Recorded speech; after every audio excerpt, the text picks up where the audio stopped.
అక్రమ నిర్మాణాల కూల్చివేతలపై సీఎం రేవంత్ రెడ్డి మరోసారి సంచలన వ్యాఖ్యలు చేశారు. తెలంగాణ పోలీస్ అకాడమీలో పాసింగ్ అవుట్ పరేడ్లో పాల్గొన్న సీఎం రేవంత్ రెడ్డి హైడ్రా కూల్చివేతలపై స్పందించారు. చెరువుల ఎఫ్టీఎల్ బఫర్ జోన్లో ఉన్న అక్రమ నిర్మాణాలు అన్నింటినీ కూల్చివేస్తామని, ఈ విషయంలో వెనక్కి తగ్గే ప్రసక్తే లేదని స్పష్టం చేశారు. మరోవైపు తెలంగాణలోని నిరుద్యోగులకు రేవంత్ గుడ్ న్యూస్ చెప్పారు. ఈ ఏడాదిలోనే మరో 35,000 ఉద్యోగాలు భర్తీ చేస్తామని తెలిపారు.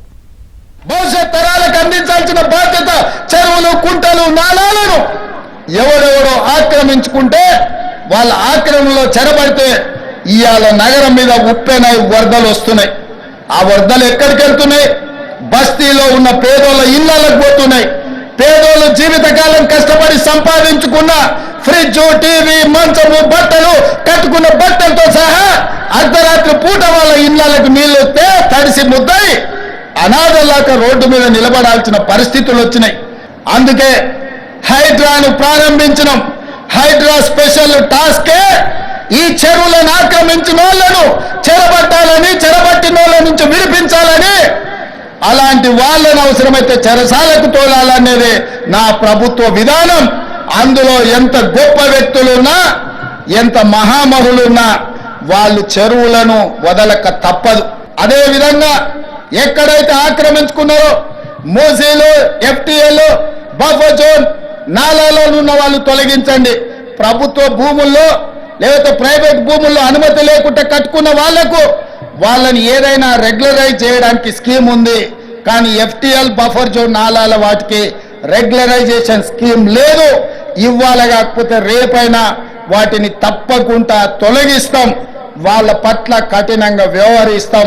చెరువులు, నాలాలు చెరబట్టిన వాళ్లను మోకాళ్ళలో వణుకు పుట్టాలి, వెన్నులో చలి జ్వరము రావాలి. 30,000 మంది తెలంగాణ నిరుద్యోగ యువతీ యువకులకు ఉద్యోగ పత్రాలు అందించి మీరెన్నుకున్న ప్రభుత్వం మీ సేవలో నిమగ్నమై ఉంటది అని చెప్పి మీకందరికీ విశ్వాసం కల్పించే ప్రయత్నం చేసినాం.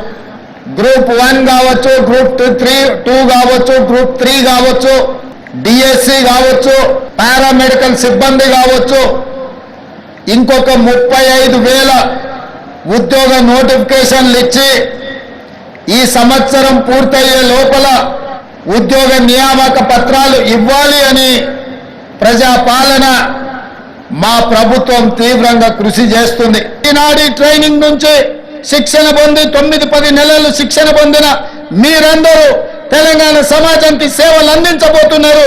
తెలంగాణ ప్రజలకు విశ్వాసం కల్పించండి. ఇది ఉద్యోగం కాదు, ఇది భావోద్వేగం. ఈ తెలంగాణను కాపాడుకుంటాం. ఈ తెలంగాణని కాపాడడానికే మేము ఈ కాకి డ్రెస్సును ధరించినమని వాళ్ళకు విశ్వాసం కల్పించండి.